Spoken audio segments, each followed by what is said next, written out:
It's GCNdex, and these are some dark days in Isle Delfino.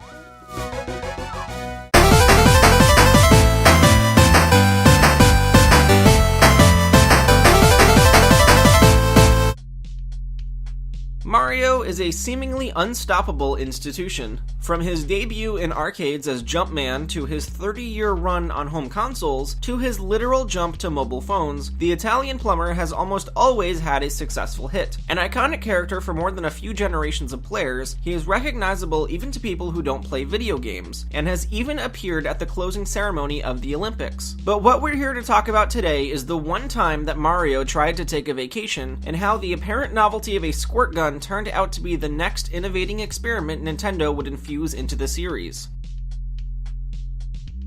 For those out of the loop, Super Mario Sunshine is a 3D platformer that involves Mario and Princess Peach going on vacation to the tropical Isle Delfino for some rest and relaxation. Upon arrival, they discover that a mysterious figure has polluted the island with a slippery goop and plastered graffiti all over the place. Mario is framed, and he must prove to the islanders that someone else is behind the damages. Armed with Flood, a robotic water gun backpack, courtesy of Professor E. Gadd, who was featured in Luigi's Mansion, Mario can both clean up the island and use a new arsenal of water-powered abilities such as water squirting, hovering, turbo dashing, and rocket launching.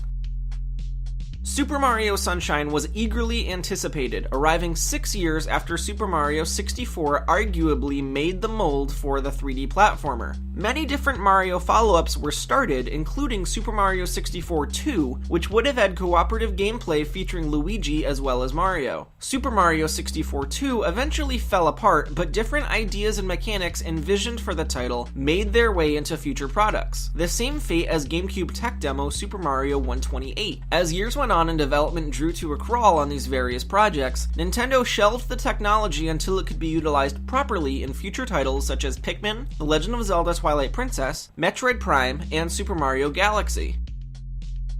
The game that would eventually become Super Mario Sunshine was originally simply based on the idea of using a water pump. According to director Yoshiaki Koizumi in an interview with Nintendo Online magazine, the idea was deemed too different to work within the Mario franchise. It was thought that the world was daringly out of character with Mario. Therefore, I thought that a man-type character would be used at first. But if there is a man next to Mario, there is a sense of incongruity. Then we sort of unified the character we thought finally suited the view of the world. They also had to choose between roughly 10 different water pump options, and while Flood was not the favorite choice of the team, it made the most sense from a gameplay perspective. Sunshine followed a similar setup to Super Mario 64, a hub world with portals to different courses, which were then broken up into different versions of the same course depending on which shine sprite you were trying to obtain. Certain course runs would even put you into an area without Flood, forcing you to rely only on jumps and your natural abilities to make it to the end of the course. After Super Mario 64, and especially after going back to Sunshine after all of these years, you would think that these particular floodless areas would be easy, but it's a pretty big change after spending so much time in this world with a water squirting safety net. One of the biggest gameplay mechanics to make it into Sunshine is the triumphant return of Yoshi, marking his rideable debut in a 3D platforming title. For the very first time, players can ride Yoshi throughout a 3D space, as well as use his particularly acidic spit to access new areas of the game. Director Kenta Yusui actually at one point mentioned in the same interview with Koizumi-san that one of the scrapped ideas for the game was having Yoshi vomit out any water that the player squirted at him.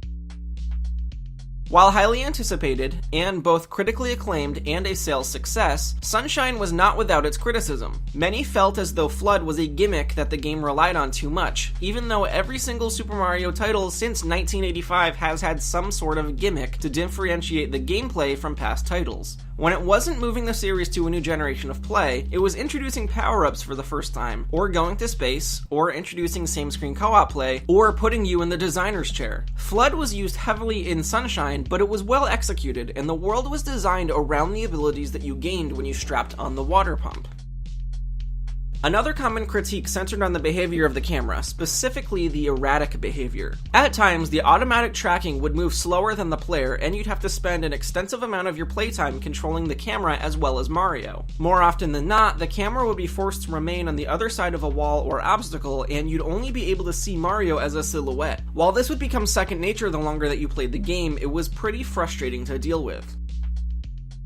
The game wasn't just filled with issues, however. Yes, a problematic camera is a pretty big issue, but when you're searching for 120 shine sprites, the camera problems tend to fade away and become second nature. There were a ton of fun mechanics that made Sunshine unique, from the different nozzles that could be affixed to FLUDD, to a fun blooper surfing mechanic. One of my favorite things is still just washing all of the goop away from the island and characters. The goop in Sunshine is very familiar to the paint used in Splatoon, and on some courses, it becomes almost like a completionist challenge to clean it all up. Sunshine was the first appearance of many now classic Mario characters, such as P.D. Piranha or, more famously, Bowser Jr. FLUDD and Isle Delfino would go on to show up in future titles such as the Super Smash Bros. Series, and references to the game would also appear in the Mario Kart series and Paper Mario: The Thousand Year Door. Again, Super Mario Sunshine enjoyed widespread and near universal acclaim, and what's unfortunate is that we never returned to Isle Delfino in the form of a platforming adventure. Sunshine 2 has never been mentioned as a possibility, and as of yet, there's been no talk of Sunshine making a return via Virtual Console. With the successes of The Legend of Zelda Wind Waker HD and The Legend of Zelda Twilight Princess HD for the Wii U, there is still hope that Super Mario Sunshine could make a comeback in a prettier package. But until then, we'll just need to do our best and return to the island a little more often.